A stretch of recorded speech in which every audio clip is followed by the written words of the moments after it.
Bonjour. L'homme dont je vais raconter ici la vie et puis surtout la pensée n'est pas vraiment béatifié par l'Église catholique, mais il l'a été à l'intérieur de son ordre, par une initiative venant de ceux qui l'ont aimé, de ceux qui l'ont apprécié, par rapport à la communauté qu'il a créée. Il s'appelle le bienheureux Joachim de Flore. Et il y a des raisons pour cela. En ce qui concerne son comportement personnel, on ne peut pas le nier, il était plein de ferveur. Son amour pour Dieu a fait qu'il s'est consacré jusqu'à la mort, jusqu'à la fin de sa vie, à la recherche de la vérité. Mais ce qui pose problème, c'est son œuvre, la façon dont il s'est penché sur un sujet qui est dangereux, qui rend un peu fou, à savoir l'eschatologie universelle, c'est-à-dire la question de la fin du monde, un regard contemplatif sur l'histoire.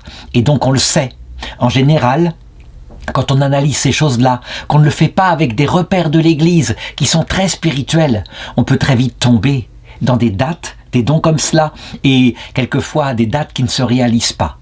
De fait, il a donné des dates, il a sombré dans ce travers, et donc sa théologie, on le voit bien, elle pose un problème. De même, l'Église a avancé entre-temps, et le millénarisme qu'il a refondé au Moyen-Âge, qui aura une grande influence quelques siècles plus tard, surtout à l'époque de la peste noire, obligera le Vatican à interdire à ce qu'on donne des dates de la fin du monde. Mais j'expliquerai tout cela au cours de la vidéo, et en particulier la définition de ce que c'est que le millénarisme. Donc, d'abord, le début. C'est un homme qui naît en Italie, dans le sud de l'Italie, en 1130. Nous sommes donc à une période de profond renouveau de l'Église. La réforme de Saint Grégoire VII, qu'on appelle la réforme grégorienne, a eu lieu 40 ans avant sa naissance, et elle commence à produire ses fruits. Ce sera laborieux, mais on le voit bien. On sort maintenant de la triste période où des clercs complètement décadents ont failli entraîner l'Église catholique tout entière dans sa ruine définitive. Son lieu de naissance, tout de même, est assez excentré par rapport à toutes ces questions-là, puisqu'il naît tout à fait au sud de l'Italie, dans un royaume qui appartient, c'est curieux, mais c'est comme ça, à cette époque-là, qui appartient à un roi normand de Sicile. Donc, ce n'est pas une indépendance tenue par des Italiens. Son père est un homme riche, il s'appelle Maurus Tabellione, et d'ailleurs, avec l'argent qu'il gagne, il va s'efforcer de donner à son fils les meilleures études qu'on puisse imaginer, qui existent encore à cette époque-là en Italie, un reste de l'Empire romain, donc des études de lettres, des études aussi qui portent sur la théologie, qui est très développée à cette époque de renouveau de l'Église. Mais, il faut le reconnaître, dans sa jeunesse, sa foi, c'est une foi transmise par ses parents, c'est pas une foi vivante encore, elle va le devenir beaucoup plus tard. C'est un point important à noter d'ailleurs, le fait que, ayant reçu le baptême tout petit, il n'a pas vraiment reçu l'Esprit Saint, ou peut-être l'a-t-il reçu, mais il ne s'en est pas trop occupé.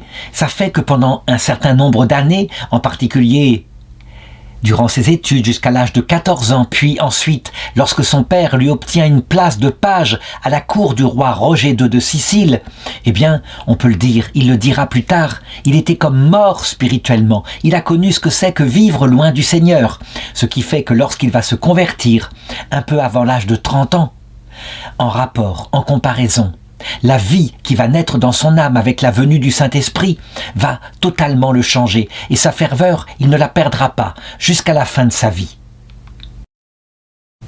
Il commence donc, à partir de l'âge de 20 ans, une carrière de fonctionnaire à la chancellerie du roi Guillaume de Sicile, et puis, tout d'un coup, en 1167, il est âgé à peu près de 27 ans, il demande à son supérieur la possibilité de prendre une sorte de congé sabbatique. Il veut se rendre en Terre Sainte, en pèlerinage. Il y a manifestement dans son âme un aiguillon, c'est-à-dire comme une attraction angoissante vers quelque chose qui est davantage que cette recherche de gloire humaine.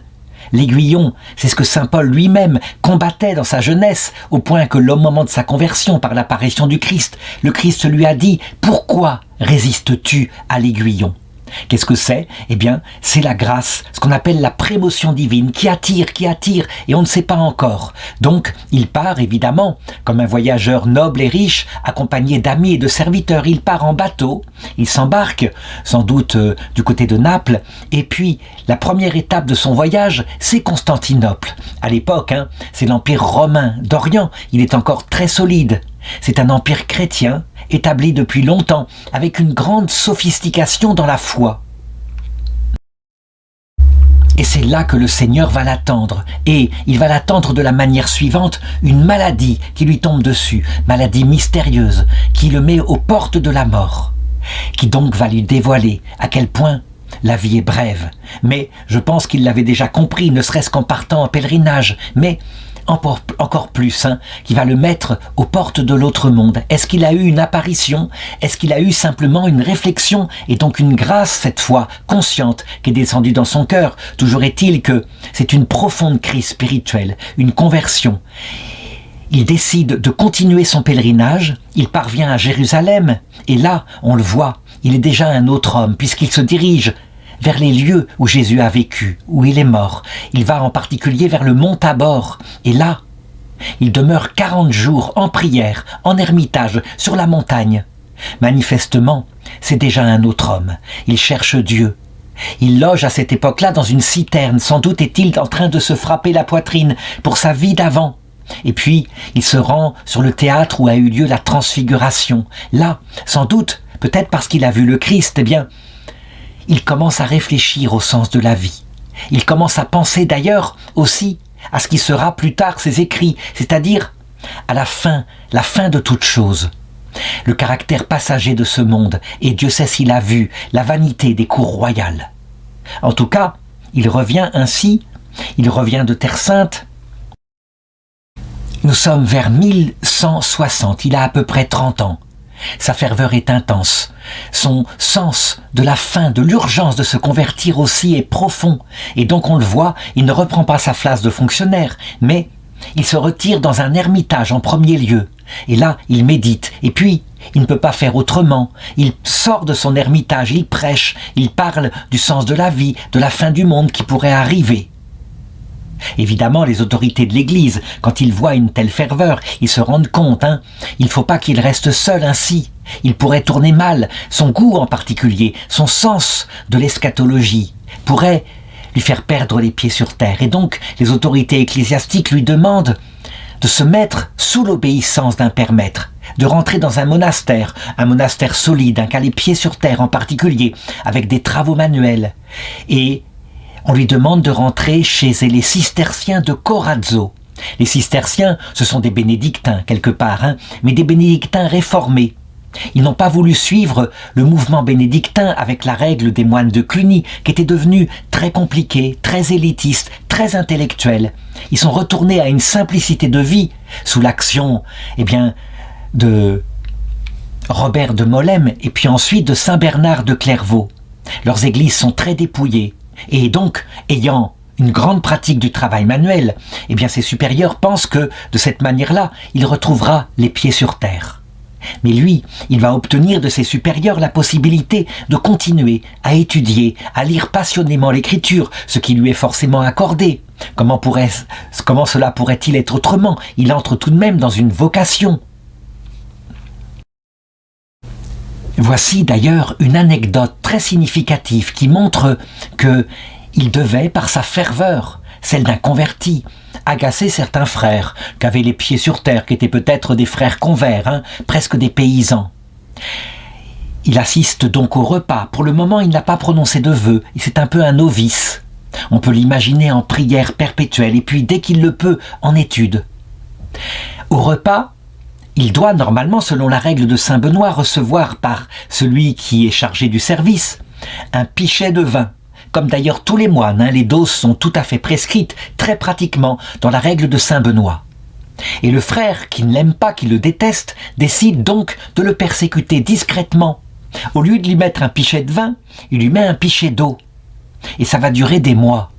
Il boit donc l'eau, comme ça, dans son verre. Personne ne s'en aperçoit, ce n'est pas un verre en verre, c'est un verre en terre, bien sûr. Il prend la persécution avec beaucoup d'humilité, jusqu'au jour où le père abbé qui est à côté de lui, eh bien, lui demande de lui donner un peu de son vin. Et lui, très humblement, il le sert. Et le père abbé se rend compte que c'est de l'eau. Donc, il se renseigne. Quelle est cette originalité? Il ne prend pas de vin. Est-ce qu'il s'ajoute des pénitences? Et là, évidemment, la chose est découverte. Non, il n'a rien demandé. C'est une décision de celui qui sert à table. Le père abbé est furieux, évidemment.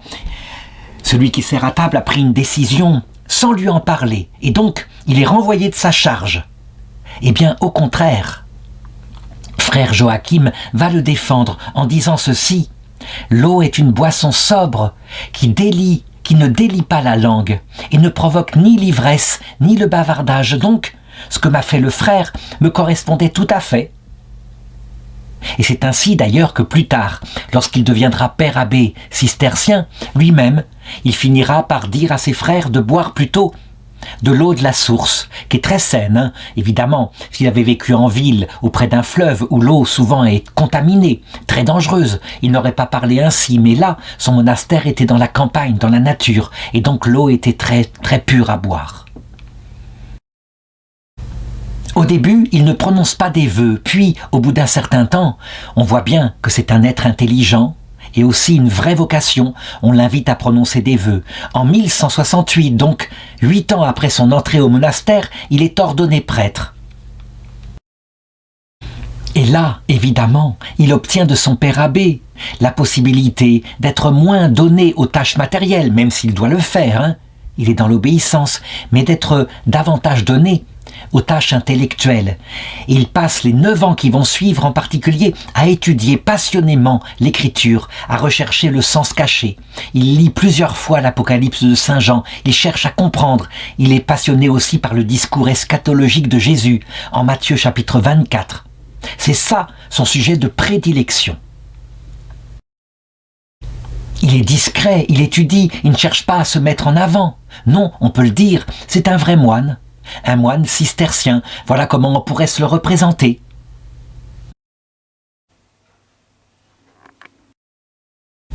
Et le temps passe, sans doute a-t-il donné des prédications qui ont plu, qui étaient intéressantes. 9 ans après qu'il ait été ordonné prêtre, en 1177, le père abbé vient à mourir.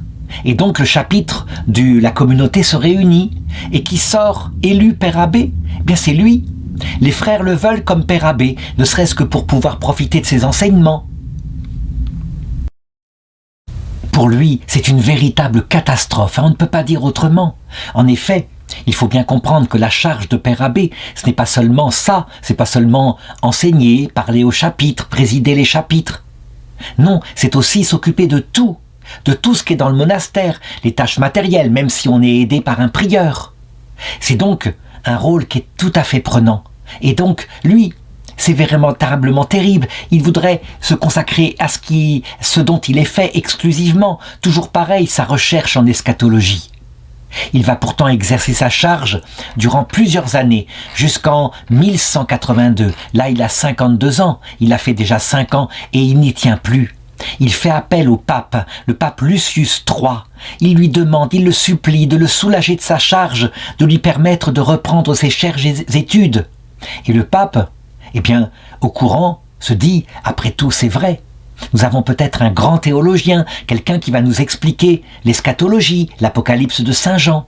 Oui, autant le libérer de cela, le mettre sur ce qu'il passionne. Et donc, c'est ainsi qu'il est libéré de sa charge d'abbatiat.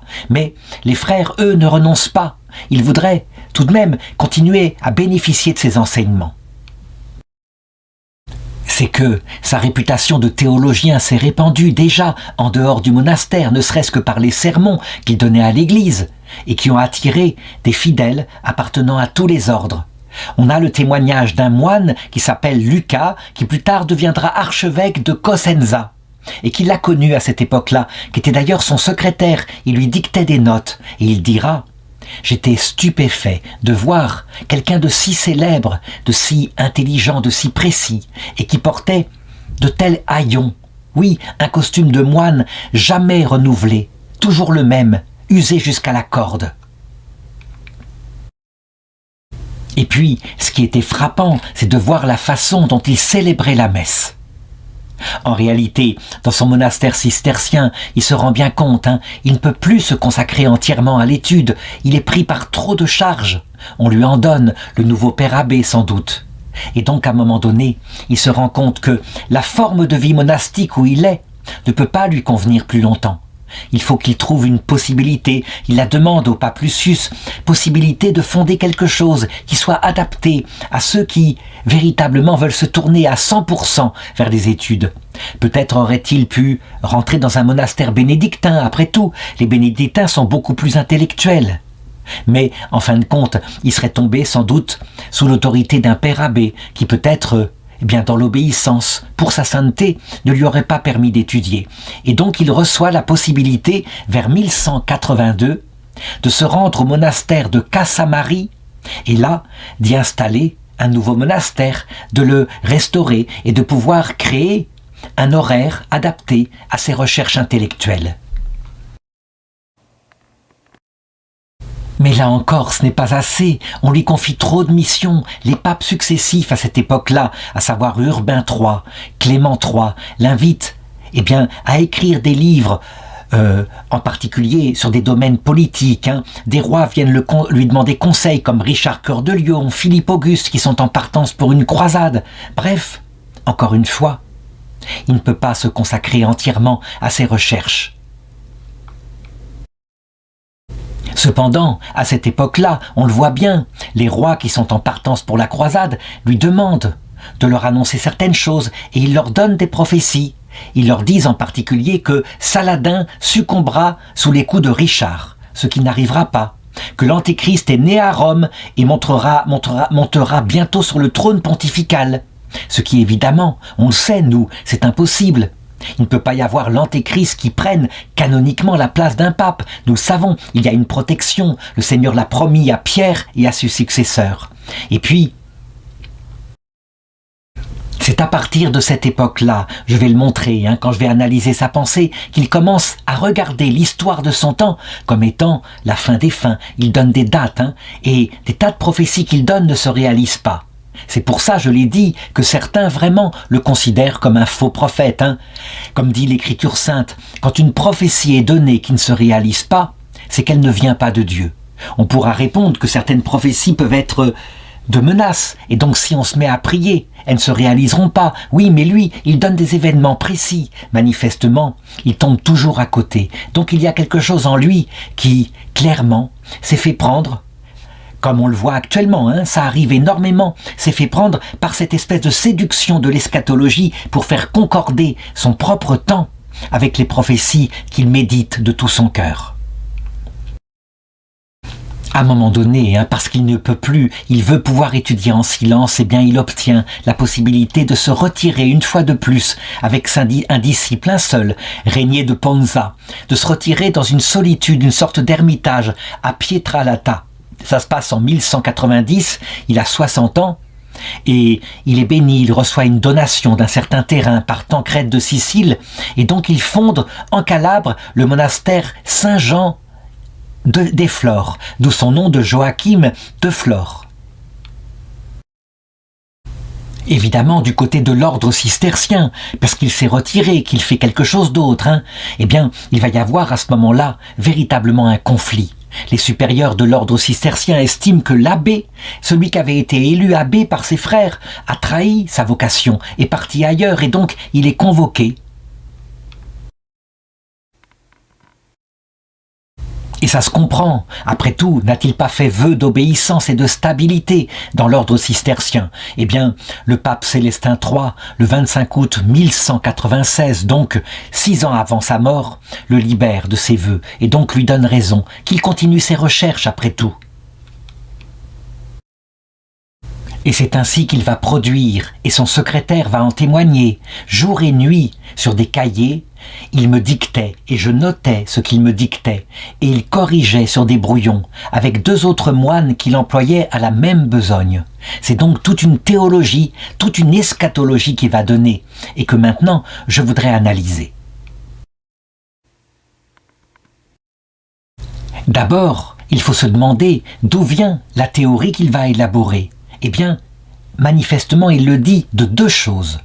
comme c'est le cas dans toute alliance.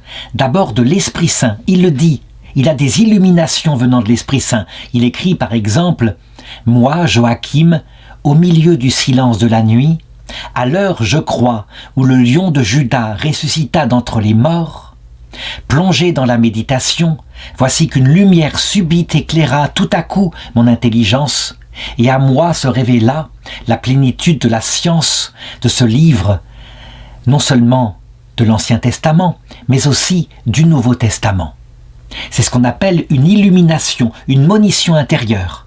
Cependant, il faut le remarquer, souvent, dans ce mode de prophétie, on peut très bien recevoir quelque chose de l'Esprit Saint. Avec un feu dans le cœur, on a l'impression que c'est vraiment Dieu qui nous éclaire, mais l'homme a aussi une capacité à confondre l'Esprit Saint avec son propre esprit. Ça peut être une intuition intellectuelle venant de soi, de sa propre méditation. Et Dieu sait s'il médite, il regarde toute l'histoire de l'Église telle qu'on la connaît à cette époque-là, avec les documents auxquels il a accès. Donc, je dirais, il y a peut-être l'Esprit Saint à discuter, mais il y a aussi sa méditation personnelle. Sa méditation porte d'abord sur l'histoire des temps, toute l'histoire de l'humanité, telle qu'il la connaît à son époque, avec ce que dit la Bible, la création d'Adam et Ève, tout le temps, le long temps de l'Ancien Testament, et puis l'apparition du Christ, le Nouveau Testament. Et tout cela, il le regarde, évidemment, en le faisant concorder avec sa propre époque. Il faut savoir que l'époque est marquée en particulier par un conflit sanglant entre les papes et les empereurs romains germaniques, ce qu'on appelle la querelle des investitures, qui va provoquer durant des siècles la querelle des Guelfes et des Gibelins. À savoir que le pape veut que les investitures des évêques, des abbés, viennent du Saint-Siège, ou alors des monastères lorsqu'ils en ont la liberté, tandis que l'empereur germanique, lui, il veut être libre d'accepter et même de proposer des candidats à l'épiscopat. Donc évidemment, il se pose ici deux pouvoirs qui s'affrontent l'un l'autre, et lui, il considère cela comme étant une lutte à quelque chose de mondain, quelque chose qui ne conduit pas à la vie éternelle. C'est la lutte des pouvoirs. Il va donc méditer à partir de là une sorte de regard sur l'Église, un regard certes positif, l'Église est fondée par le Christ, mais aussi un regard très critique. L'Église pourrait être, c'est vrai, il le pense, effectivement, il est le premier à le dire, et Dieu sait si cette histoire aura une longue suite. L'Église peut être, dans son parti charnel, y compris à travers ses papes, à travers ses évêques, quand ils sont exclusivement occupés à la recherche de la terre, elle peut être la grande prostituée, vautrée sur la colline, les 7 collines, et ainsi transformant ou dirigeant le monde, non pas vers le ciel, mais vers la perdition. Donc il faut toujours avoir en tête, pour comprendre Joachim de Flore, que il regarde son propre temps, il regarde les signes des temps, pour voir où on en est rendu.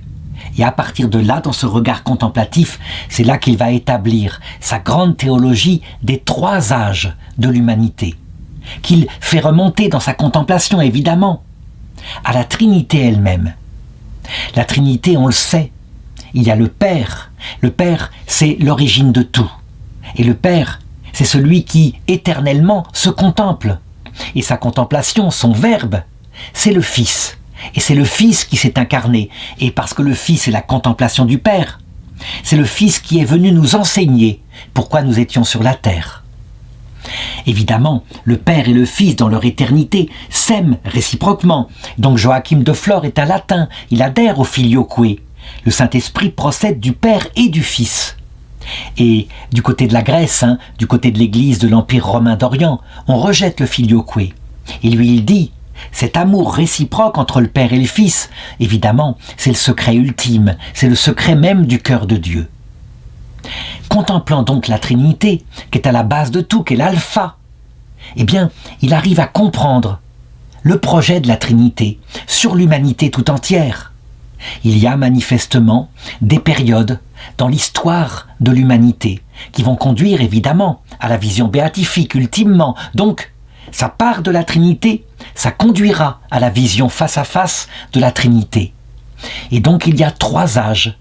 Le premier âge, l'âge du Père, globalement, c'est l'Ancien Testament. C'est une époque, l'ère du Père, où la grâce n'était pas encore donnée, où l'homme, eh bien, il se développait loin de Dieu, mais où Dieu mettait des préparations à la venue, évidemment, tôt ou tard.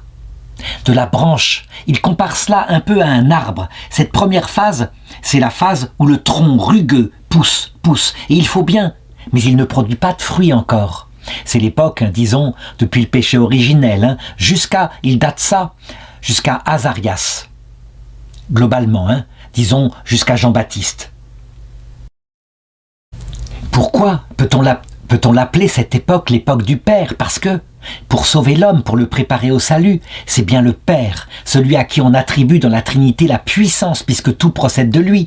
C'est le Père qui agit, et il agit avec sévérité, il montre sa puissance, il révèle son éternité.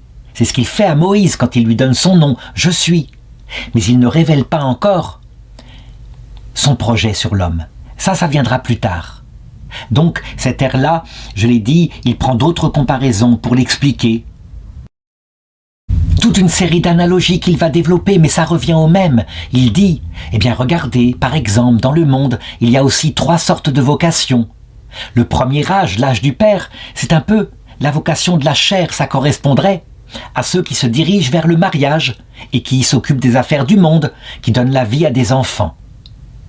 Ensuite vient le deuxième âge, à partir de Jésus-Christ. C'est l'âge où l'enseignement va être donné, l'enseignement du projet qui avait été perdu par l'humanité. Et c'est normal que ce soit le Verbe qui se fasse homme, qui vienne sur la terre pour expliquer, puisque le Verbe, c'est la contemplation éternelle que le Père a de lui-même. Et donc ce deuxième âge, on le voit bien, nous est donné l'Évangile. Un évangile où Jésus explique tout, il explique véritablement. Et à un moment donné, lorsque la dernière génération des apôtres meurt, eh bien, l'Esprit Saint est envoyé, c'est vrai, mais pour redécouvrir ce que Jésus a enseigné. D'où les conciles œcuméniques qui déblaient le terrain, remettent en forme ce que Jésus a dit sur la Trinité, sur la divinité du Christ, etc. Toute la théologie se met en place. Comme l'avait dit Jésus, l'Esprit Saint vous rappellera tout ce que je vous ai dit. Et Joachim de Flore, là ne peut pas s'empêcher de donner une fin à ce deuxième âge. Et il le dit, c'est à l'apparition de Saint Benoît de Nursie, qui va effectivement donner une règle particulière qui permet maintenant de se tourner, non pas seulement vers la connaissance, mais vers l'Esprit Saint, vers la présence de Dieu dans son cœur. Oui, après le long travail de mise en place des bases théologiques, donc de la connaissance parfaite, voici que peut apparaître le troisième âge dans l'histoire de l'Église, puisque le Saint-Esprit procède du Père et du Fils, donc de la puissance de Dieu et de la connaissance de Dieu. Puisque le Saint-Esprit est l'amour, eh bien ce troisième âge, c'est l'ère du Saint-Esprit, l'ère où tout d'un coup, par une série d'épreuves, voici que va se développer dans l'Église une ère du Saint-Esprit, une ère où le cœur à cœur avec Dieu sera total, une ère où chacun deviendra prophète par la présence de l'Esprit Saint, une sagesse mystique, une sagesse non révélée jusqu'ici. Si je reprends les analogies multiples qu'il donne, il le dit, le deuxième âge donc de Jésus-Christ à la venue de Saint Benoît, eh bien c'est l'âge qui pourrait correspondre non plus au mariage, donc la chair, mais à l'ère des prédicateurs, ceux qui annoncent l'évangile un peu partout, qui l'expliquent, l'ère des théologiens aussi. Tandis que le troisième âge, qui commence maintenant, est donc l'âge de la vie parfaite, celle qui correspond aux religieux contemplatifs, aux moines, ceux qui se consacrent uniquement à la prière perpétuelle. Joachim de Flore va très loin dans sa description de l'ère du Saint-Esprit à venir, et il le dit. Les sacrements, c'est pour le deuxième âge, c'est le Christ qui les a institués, pour nous éduquer, pour que nous comprenions son message. Et c'est vrai, après tout, il se fait pain pour que nous comprenions les mystères symbolisés dans le pain et le vin.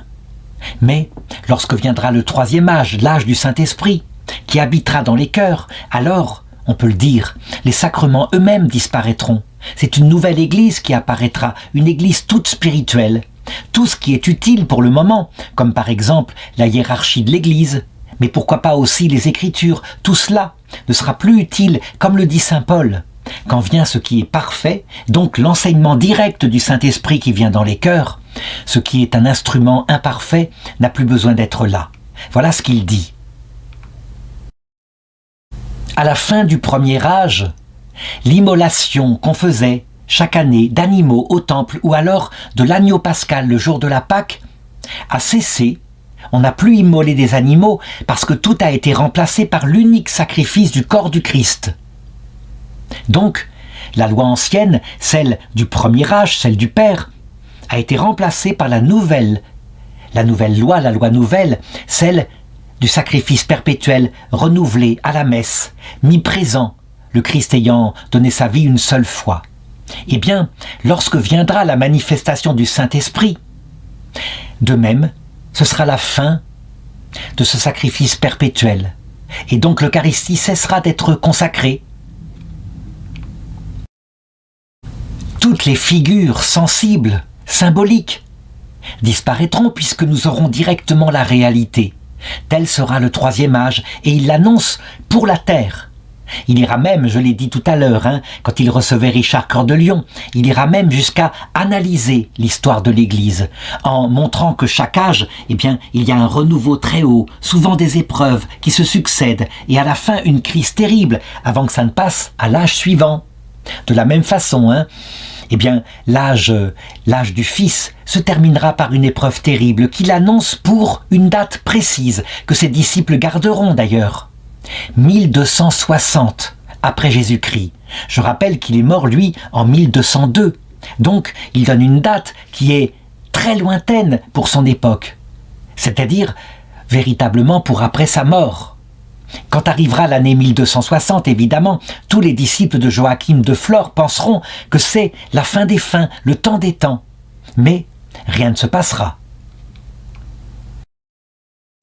Par contre, chaque année, je dirais même chaque année qui se suive, quelqu'un parmi ses disciples dira « c'est pour cette année », redonnera une date de plus, au point qu'à un moment donné, les dates étant multipliées, ne se réalisant jamais, à un moment donné, le pape de Rome interdira strictement qu'on donne quoi que ce soit comme date. C'est interdit. Manifestement, comme l'avait dit Jésus, personne ne connaît la date de la fin. Il faut donc cesser de donner des dates. L'Église, pour le moment, ne se prononcera pas en ce qui concerne les trois âges de l'humanité. Elle le fera plus tard, mais disons que pour le moment, elle constate tout de même, du côté de Rome en tout cas, que les prophéties de Joachim de Flore ne se réalisent jamais. Et puis, en 1346, voici qu'arrive sur l'Europe occidentale la peste noire, et sur le monde entier. Une maladie terrible, catastrophique, qui tue les gens sans qu'ils aient eu possibilité de recevoir les sacrements. À partir de là, évidemment, partout en Europe, la pensée de Joachim de Flore se relève, et certains disent, il avait dit 1260, non, c'est 1346, c'est maintenant, il s'est trompé d'un siècle, voici la fin des fins. On verra même des saints qui plus tard seront canonisés par l'Église catholique. Je pense, par exemple, à saint Vincent Ferrier. Il va naître en 1350, donc à la fin de la première grande crise de la peste noire, mais elle reviendra ensuite périodiquement, un peu comme, je dirais, des cycles de 10 ou 15 ans, comme ça, tuant de nouveau, fauchant de nouveau des gens. Eh bien, quand saint Vincent Ferrier, ce dominicain, se mettra à prêcher lui aussi, dans une époque tourmentée où la mort peut frapper n'importe quand, il annoncera la fin du monde pour sa génération, pour maintenant.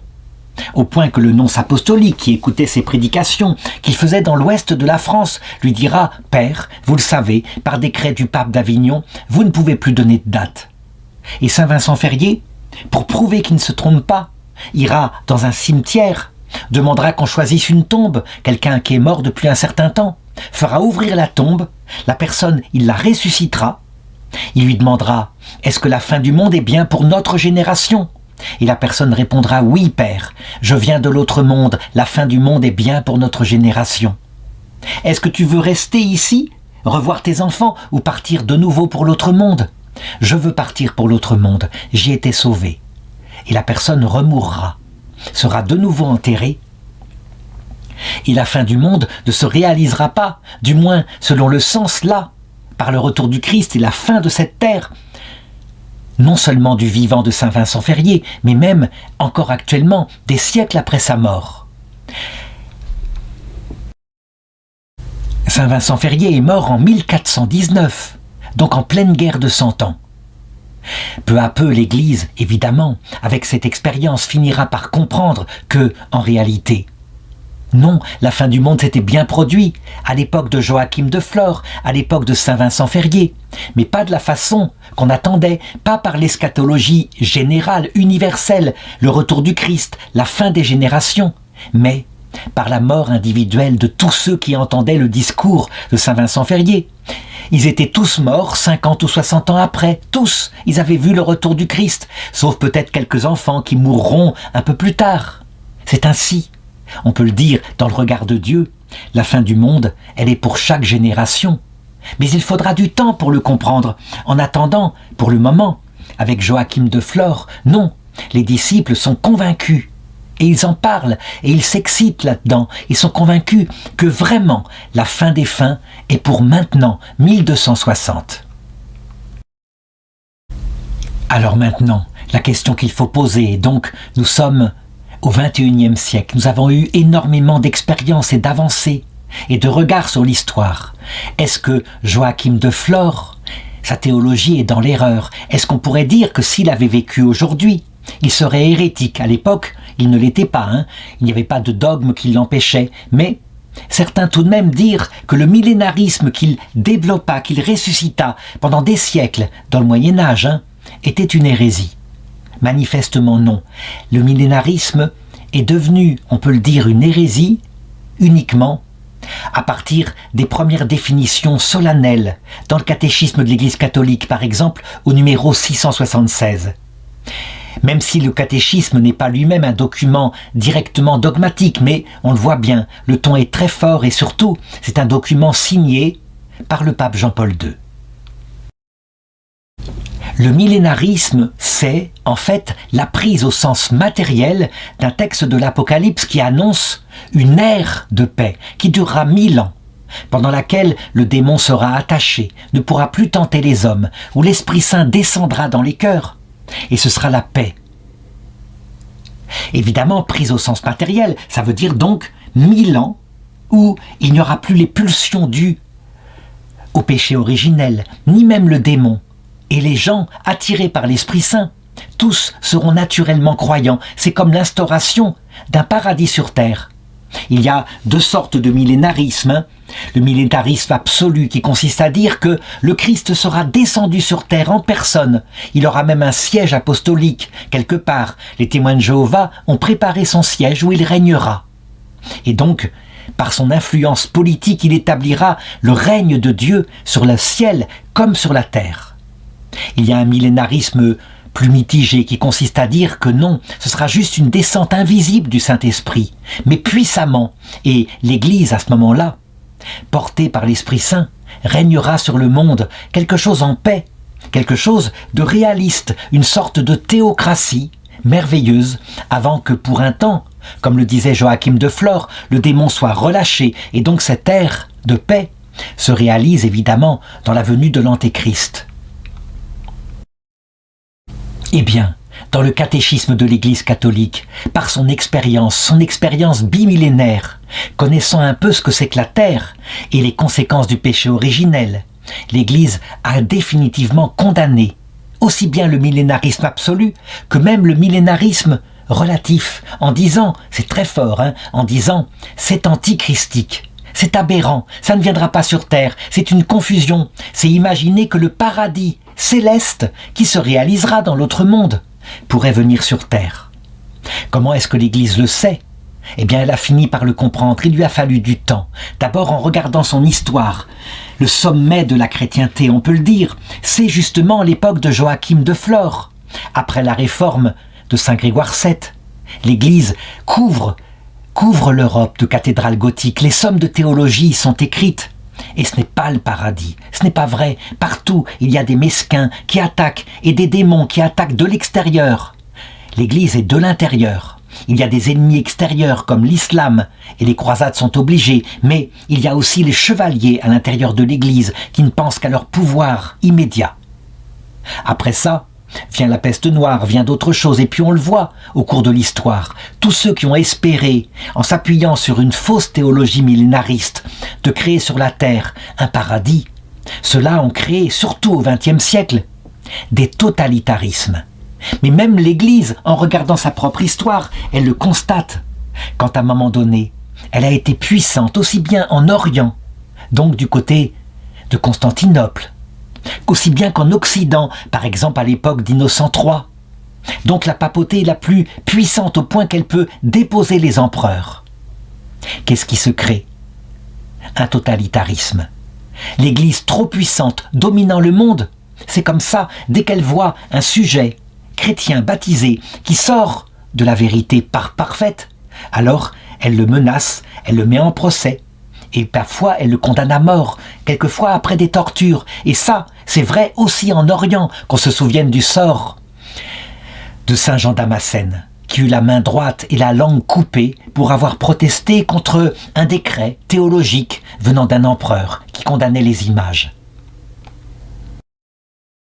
Donc, en réalité, quand le Notre Père dit que ton règne vienne sur la terre comme au ciel, comment est-ce que l'Église accepte la réalisation sur terre?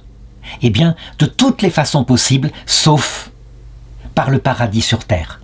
Donc, l'ère du Saint-Esprit, avec le démon attaché matériellement, l'Église dit, ça ne viendra pas sur terre. Ça n'est pas possible. Par contre, tous les autres sens, comme par exemple, le prendre au sens symbolique, que dans la pire épreuve qui peut nous atteindre, si nous prions, il y a un coin de paix, comme 1000 ans, où l'Esprit Saint est là, qui nous soutient dans l'épreuve. Oui, ça oui. Ou alors, pareil, quand on l'applique à l'Église, quand elle est attaquée de tous les côtés par toutes sortes d'ennemis, il y a un coin où sont des contemplatifs. Par exemple, qu'on se souvienne à la pire période, celle en France, de la séparation de l'Église et l'État, vers 1900. Il y a quelque part Sainte Thérèse de l'Enfant Jésus qui écrit sa petite œuvre, qui deviendra docteur de l'Église, et elle ne parle jamais des affaires politiques en France, pas une seule fois. Elle est dans la paix totale de la contemplation. Voilà dans quel sens les 1000 ans de paix peuvent se réaliser, dans nos cœurs, et même dans la politique, mais pas plus. Alors tout de même, parce que les écrits de Joachim de Flore sont profonds, ils semblent correspondre à certaines choses, est-ce qu'on peut les sauver? Je répondrai oui, en s'appuyant sur le magistère de l'Église, bien sûr, ils peuvent trouver un sens profond, en modifiant quelques petites choses. Effectivement, on pourrait dire que l'ère du Père, c'est depuis le péché originel jusqu'à la venue de Jésus. Et c'est vrai, Dieu prépare l'humanité, sans lui donner la grâce sanctifiante, comme un tronc rugueux, par des épreuves, et il se présente comme un Dieu sévère. Et au sommet, on voit, ça provoque la venue de Jean-Baptiste, qui est un peu le plus grand des prophètes de l'Ancien Testament. Joachim de Flore a raison de le montrer comme un sommet. Et le sommet, c'est quoi? C'est en frotter au tronc, l'humanité doit se présenter devant Dieu avec un cœur repentant. Le sommet, c'est l'acquisition de la petitesse, de l'humilité. Puis, deuxième ère, l'ère du Christ, effectivement, lorsqu'il se met à prêcher, lorsqu'il se met à baptiser dans l'eau et l'Esprit Saint, lorsqu'il explique le projet de Dieu. Oui, c'est l'ère de la connaissance, mais il donne le Saint-Esprit dès cette époque-là. Mais il le donne pas encore totalement. Je veux dire par là qu'il vient dans le cœur invisiblement. On ne voit pas Dieu encore face à face. Cette ère du Fils, elle est encore actuelle. Elle durera jusqu'au retour du Christ dans sa gloire. Donc jusqu'à la fin de ce monde. Et s'il doit y avoir une ère du Saint-Esprit, où le démon est attaché, ne peut pas agir, c'est d'abord, effectivement, au moment où le Christ est là devant nous, et il nous attire vers le salut, pour ceux qui ne le connaissent pas. Il se révèle à tout homme, mais c'est aussi et surtout la vie éternelle, lorsque nous entrerons dans la vision béatifique. Oui, là, tout ce qu'annonce Joachim de Flore, la fin des sacrements, plus besoin d'écriture, plus de hiérarchie, tout se réalisera. Comme le dit saint Paul, quand viendra ce qui est parfait, la vision de Dieu face à face. Tout ce qui est imparfait, qui était des instruments, disparaîtra. Mais le pain eucharistique, lui, il ne disparaîtra pas tant que nous serons sur la terre. C'est le pain de la terre. Jésus se donne par là, pour pouvoir évidemment habiter dans notre cœur, par l'oraison du cœur. L'ère du Saint-Esprit est donc en partie déjà commencée, bien sûr, depuis la Pentecôte. Mais en plénitude, tel que décrit Joachim de Flore, et c'est là son erreur. Il l'annonce pour la terre, et donc pour bien montrer qu'il se trompe, le Seigneur permet qu'il donne des dates. Et évidemment, rien ne se passe. Mais si on sort des dates qu'il donne et qu'on le prend pour l'annonce de l'autre monde à venir, l'éternité, alors tout est clair, tout est vrai. Quand on regarde maintenant avec recul la théologie de Joachim de Flore, on voit bien, manifestement, il s'est laissé entraîner par l'eschatologie et par ses propres intuitions. Il était le nez collé au guidon, comme beaucoup de nos prophètes actuels, et d'ailleurs il s'est comporté exactement comme les prophètes d'Internet qu'on voit, et qui annoncent de la même façon, avec des dates, la Grande Guerre, ou la venue de l'Antéchrist qui serait né par exemple dans tel pays il y a 5 ans. Lui, il fait exactement pareil. On le voit, il est persuadé que c'est pour son époque, et donc il commence à se comporter comme un prophète de l'Ancien Testament. Il va jusqu'à attaquer le pape en montrant les travers, les déviations, la tiédeur, et aussi chez ses moines. Il le montre que pour lui, l'Antéchrist est déjà né et que bientôt s'établira sur le siège pontifical lui-même la puissance de l'Antéchrist. Voici d'ailleurs un texte de Joachim de Flore à propos de Babylone dans l'Apocalypse. Cette Babylone, c'est la Rome anarchique, l'Église charnelle, dirigée par des prélats et même des papes charnels. C'est la grande marâtre qui nage sur les eaux. Ces prélats auxquels est confiée la conduite des peuples et qui, pour plaire aux hommes, méprisent les ordres de Dieu, qui, au lieu d'indiquer le ciel, indiquent la terre. Ils sont des étoiles tombées sur la terre. À leur suite marchent les marchands de la terre qui s'enrichissent en trafiquant le royaume de Dieu. Ils dénoncent par là, évidemment, tout la simonie, qui pourtant avait été en partie réglée par le pape Grégoire VII, mais qui, évidemment, renaît un peu partout. Donc des monastères, dirigés par des abbés qui n'ont jamais visité le monastère, mais qui touchent les bénéfices, et toutes sortes de travers, présents à son époque. Il le dit, il y a des faux prêtres, les hypocrites, qui convoitent des avantages temporels, pour qui toute vertu est dans la joie de la chair, et qui veulent la richesse pour vivre dans les délices matérielles. L'Église de Dieu est devenue une maison de commerce. Évidemment, il aurait pu douter de ses interprétations, être plus humble, cesser d'être, je dirais, affirmatif, puisque la prise de Jérusalem par Saladin en 1187, alors qu'il avait annoncé l'inverse, il avait annoncé que le roi Richard Cœur de Lion tuerait Saladin. Eh bien maintenant il change de prophétie, il dit « C'est un signe de la justice de Dieu qui frappe l'Église devenue corrompue ». Encore une fois, une erreur qu'on peut donner comme cela, même si ça a une part de vérité, puisque ce qu'il dit n'est pas totalement faux, mais il exalte un sens absolu. On le sait dans l'Apocalypse, il est dit qu'à un moment donné, il y a une bête qui monte de la mer et une bête qui vient de la terre. Eh bien lui, voilà comment il l'interprète. La bête de la terre, c'est l'empereur germanique. Donc la puissance temporelle, il est là, et il se confronte face à face avec la bête de la mer, plus spirituelle en apparence, et c'est la papauté. La papauté qui elle-même ne vise qu'à acquérir du pouvoir matériel, il le dit. De même, celle qui montera de la terre figurera quelques grands prélats, semblables à Simon le magicien. Il sera comme un pontife sur la terre, il sera l'Antéchrist. Alors est-ce qu'il a raison? En partie. En tant que les papes, quelquefois, ne cherchaient que la gloire terrestre, évidemment, on le voit bien. Mais il y a une chose où il allait trop loin, on le sait maintenant, à savoir la protection sur le magistère, la fonction d'enseignement de la foi, comme disait Jésus à propos de la chair de Moïse. Faites ce qu'ils disent ne faites pas ce qu'ils font, parce qu'ils disent mais ne font pas. Il peut arriver que dans les moments de crise, les papes, protégés dans leur enseignement de la foi, il faille écouter ce qu'ils disent, mais quelquefois ne pas se comporter comme eux se comportent. Voilà quand l'Église est en crise. Mais il y a une protection absolue, promise, absolument au point que les forces de l'enfer ne l'emporteront pas. La protection que la vérité sur la doctrine du salut sera toujours clairement et précisément enseignée par le magistère de l'Église.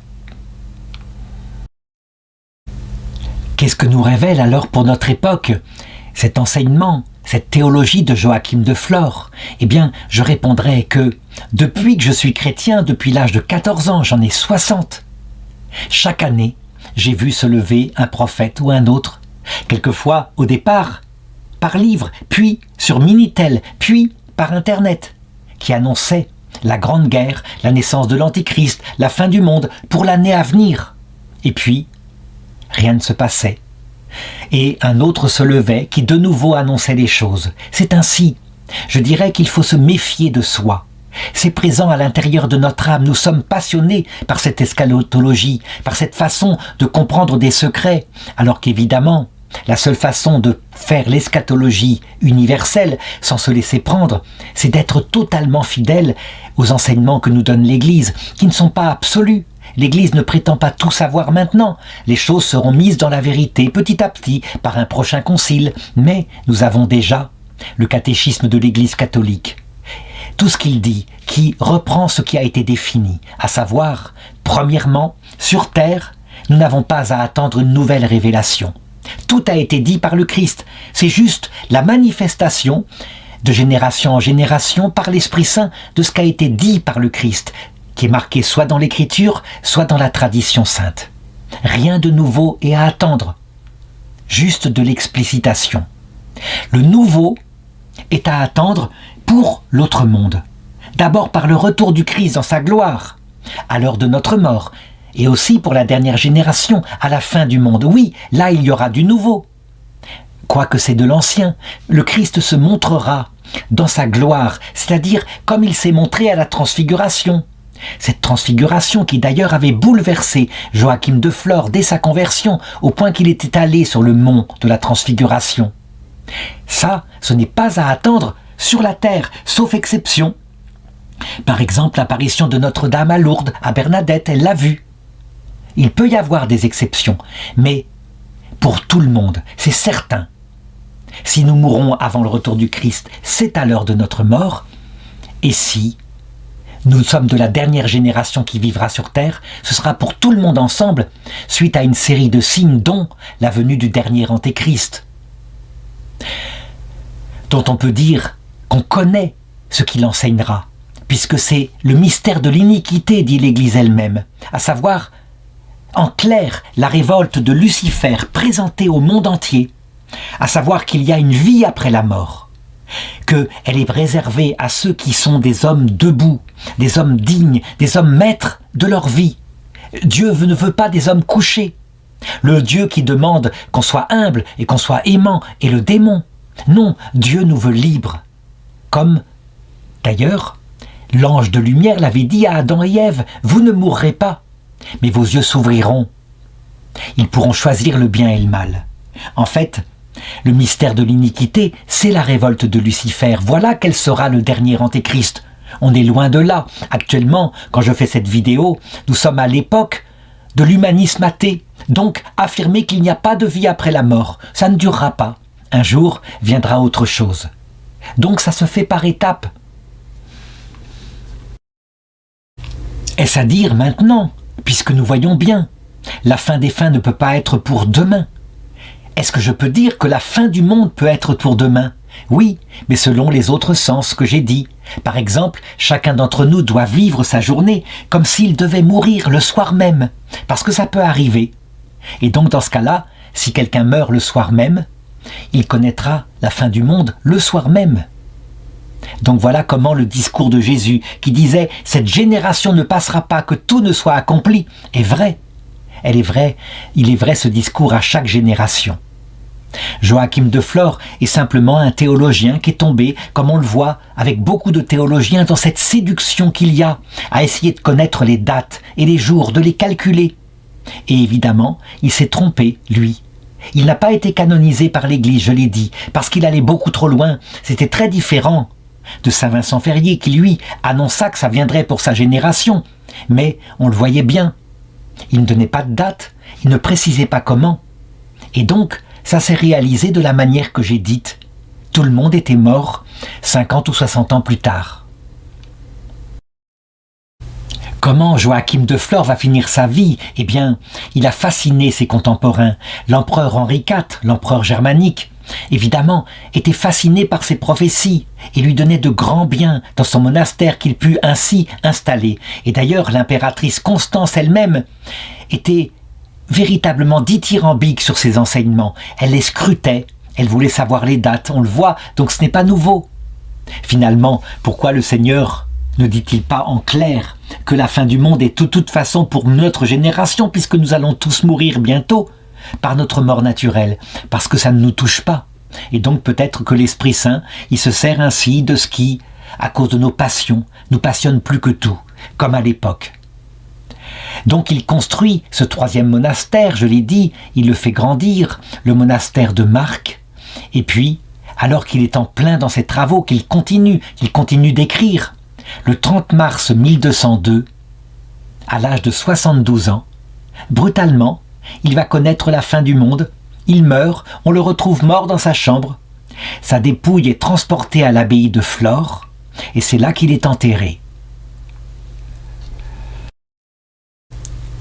Il était mort dans un ermitage où il s'était retiré, l'ermitage de Saint-Martin Pietrafita.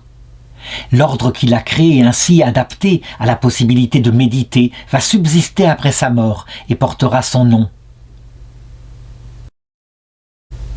Il n'est pas mort hérétique, il n'est pas mort excommunié. Je l'ai dit, à son époque, l'Église était là qui disait simplement « ces théories ne sont pas sûres ». Maintenant, à notre époque, je dirais, avec les progrès du magistère, si un homme soutenait les théories de Joachim de Flore, je pense, c'est certain, il serait déclaré hérétique.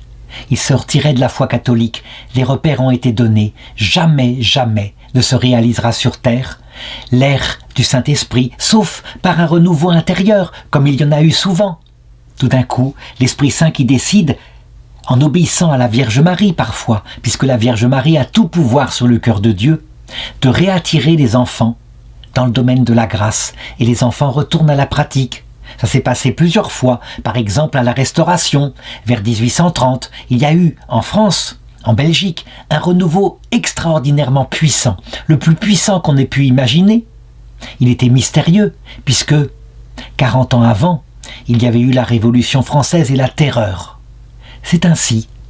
L'Esprit Saint, on entend sa voix, on ne sait pas d'où il vient, on ne sait pas où il va, mais il sait ce qu'il fait, de telle manière qu'au bout du compte, le plus grand nombre soit sauvé.